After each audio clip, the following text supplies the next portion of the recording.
What up, I'm Jay, he's John, and today we review Kazaam for reals.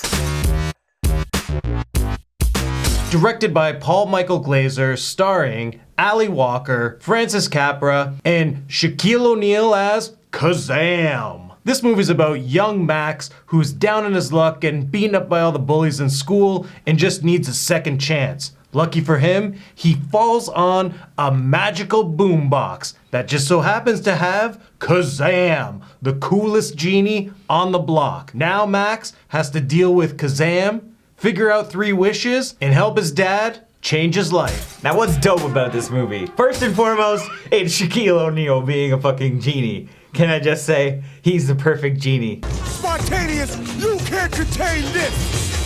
I am Kazaam. And it just sets up a perfect family comedy movie because even if it wasn't Shaquille O'Neal and it's just some big, humongous dude, there are funny situations that just inherently come with being tall. But when it's Shaquille O'Neal, who, if you are unfamiliar with, is a basketball player, thank you to the trivia on IMDb, he was kind of like just getting super popular. Shaq Fu had just come out. And he also is like steel. It's hammer time.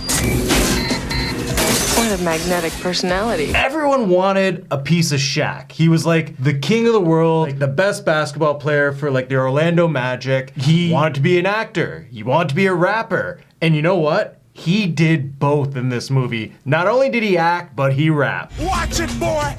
You don't want to diss me, or I'll dish out my misery. His raps were kind of not the greatest in this movie, but I do remember owning the album that came with Shaq Fu, because I got Shaq Fu on the Genesis when it first came out. It came with Shaq Fu, the album, and I listened to that religiously. And I would say that that helped me segue into the Wu-Tang Clan, one of my favorite rap groups today. Change my name like Prince.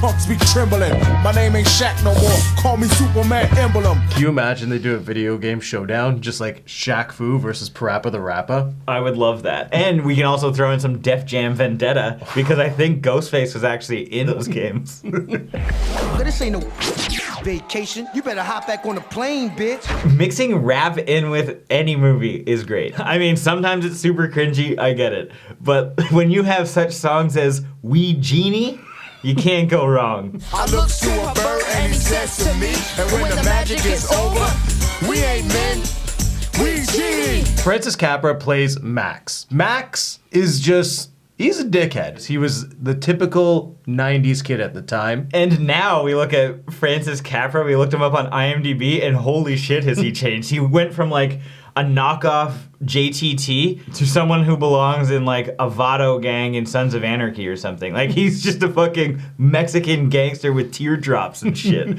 Shout out to Debrat cameo. They blew their casting budget on Shaq because he got paid $7 million. So it's like, we need some kind of rapper, and it's gonna be Debrat. A big part of the concept of this movie is the fact that they shot this rap concert, and the mixtape, it was gonna sell for $1 million on the black market. No way in hell is anyone buying a Debrat single from a live concert for $1 million.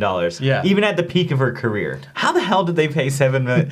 They're just like, hey Shaq, here's $7 million. He's like, yep, I'll be a fucking genie. He said that in a 2012 interview, and it cracks me up. He's like, of course I'm gonna do this movie. I think it looked like he had fun, and he's just got this charm about him. Like, especially when he's like, talking to ladies and he's got that big ass grin on his face. You can't not like Shaq. Oh, it's worth noting that this is not Shazam with Sinbad. Like everybody's got this thing in their head like, oh yeah, I remember Sinbad was a genie. This is not a true thing, everybody. Please stop it. I know this was kind of debunked in 2017 or 2016, but then more fuel was put on this fire when College Humor created a fake found VHS version of Sinbad in a movie called Shazam where he's the genie. It's a Mandela effect. This did not happen. This is Kazaam, the only film with a rapping genie, which is unfortunate. We got Aladdin live action coming out. Will Smith is taking the role of the genie. I don't know about that casting choice. They could have easily just pulled Shaq back. Yeah. And he would have been a great genie. I will give credit to some of the visual effects in this film, mainly the stuff that involved the pyrotechnics or like Shaq doing his magic, it didn't look half bad. There are some really cheesy and tacky effects in this film, but I thought they did an okay job. Like when he's riding the bike and his bike starts turning into something that looks hand-drawn. Don't get all hysterical. Say thank you for your miracle. Now before we get into what's whack, it's time for that oh snap moment of the day. Make your 3 wishes and I'm out of your face. Back in my box and out of this place. Listen, Mr. Psychopathic Dork in the basement, I don't think you're ordering anybody. You realize who I am? I'm your genie. In that case, I wish I was as big as you, but not so stupid. Oh, snap. Now what's whack about this movie? I'm gonna say it's the story. Like, the story is easily the worst part of this film because it doesn't feel heartfelt. And I think that's the problem is you want to have that Aladdin moment where the genie and Aladdin actually feel like friends. And you're waiting for this like freedom wish to happen. And in this film, Max is a terrible person. He's a terrible kid who doesn't understand how to actually be a good friend. The name isn't Kid. It's Max. And another thing, you're gonna do whatever I want. And then, only then, will I make my wish. Yeah, he's straight up just a jerk to everybody. Throwing up his legs on the counter, drinking his Sunny D, being a little shithead. Not a big fan of him. And he sulks all the time. So not only is he a dick, but he feels like people should be nicer to him. I don't believe that. I think he's getting exactly what he deserves. I cared what was gonna happen to Shaq. I wanted Kazaam to have his multi-million-dollar rap career. That's what I was rooting for, not for Max to help his dad. Because his dad wasn't a nice guy either. It's like all the people you're supposed to root for were just shitheads. Oh, yeah, that's all you want to fight for. Bootleg, a legit album, I quit! Get over here. The last one of these tapes was worth $1 million to Yeah, because piracy's a felony, Nick. I don't want to be involved. Like his dad was running some black market mixtape business. It sounds like every wannabe rapper on the streets of Vegas. But I can't see that being a lucrative business, like hand-to-hand sales of CDs. Oh yeah, sorry, not CDs. Tapes. So you get less music for $1 million. Unless you get both sides. That's a $2 million mixtape. Everything in this story was just weird. The character development was just not there. Between the relationship that Max was having with his mom and soon to be like dad Travis, who were really nice people, they weren't a main focus in this film. And then his dad, they couldn't decide what he wanted to be. They wanted you to be like, oh, well, it's not his fault that he's in the black market. He just owed some guys some money. He just needs a second chance. Like, no, he made terrible decisions his entire life. He neglected his kid, and he's heavily involved in an illegal business. This isn't just like a mistake. He didn't fuck up once. He's been actively pursuing a career in crime. And the pacing is all weird. So not only are the characters kind of fluctuating with what they're doing, they all seem bipolar, but the pacing is really strange because of it. It's like, there'll be a fun moment, and then you got Max sulking in the corner. And then there's a fun moment, and then Max is sad again. Every time you're on like a high from like fun Shaq and Kazaam shit, you're immediately put back down and you're bored for a few minutes because they're trying to force you to like this unlikable character. So, tough guy, who's that loser? That was my father. I'm never gonna feel sympathy for Max. He should have stayed dead. I think people would have appreciated this film more because of the impact of Max dying, because no one would have done that. No one would have killed off the main character in the 90s. In a kid's movie. You obviously didn't watch My Girl. I'm gonna be honest, we needed better bars.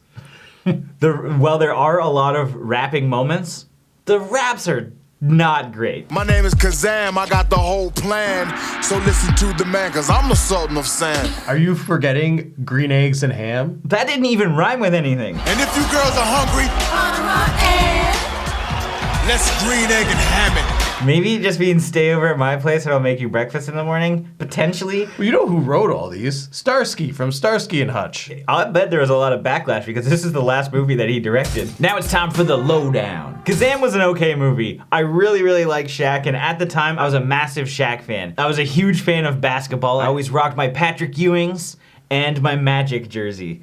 All the time. And then I had a Raptors jacket too. It was fucking weird. So back in the day, I absolutely loved this movie. Now, I still like Shaq. I think his raps added a lot of flavor, but Max is such a piece of shit. Like, I'm sorry for calling a kid a piece of shit, but he is. He's a dick. And he's not somebody you should ever feel bad for. And I don't think he deserved any wishes. There's some weird pacing issues, and I just didn't really care about any of the characters other than Kazaam himself. So it might be worth watching. It's not like, if you haven't watched it by now, you don't really need to run out to watch Kazaam. So I'm gonna give this 2 disgusting goat eyes in the back of a limo out of 5. I haven't had these in 3,000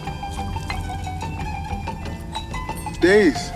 This is one of those 90s movies that you just go back to rewatch to feel the nostalgia. I absolutely loved watching Shaq in this film. This was like the pinnacle of his acting career. I want to say it was the starting point and pinnacle, but like, we haven't seen Uncle Drew yet. He had his Good Burger cameo. He's in Steel. Maybe this isn't the highlight. This is a starting point. Blue Chips. It was just nice seeing Shaq in this movie, and he played the best genie by far. He looks the part, he plays the part, and he sounds the part. It just sucks that this film doesn't have the best story. It just makes you hate Max. It makes you not like his dad. There's just something about wanting to riff this film that can be enjoyable, but it's also one of those like pop culture films that you should know about. So with that being said, I'm gonna give this film 1 Shaq Attack Slam Dunk out of 5. As always, thank you for watching. Like this video and comment below with your thoughts on the film if you've seen it. If you haven't and you do want to check it out, there are links in the description where you can find it. And if this is your first time here, make sure you subscribe to the channel, stay updated with everything for reals.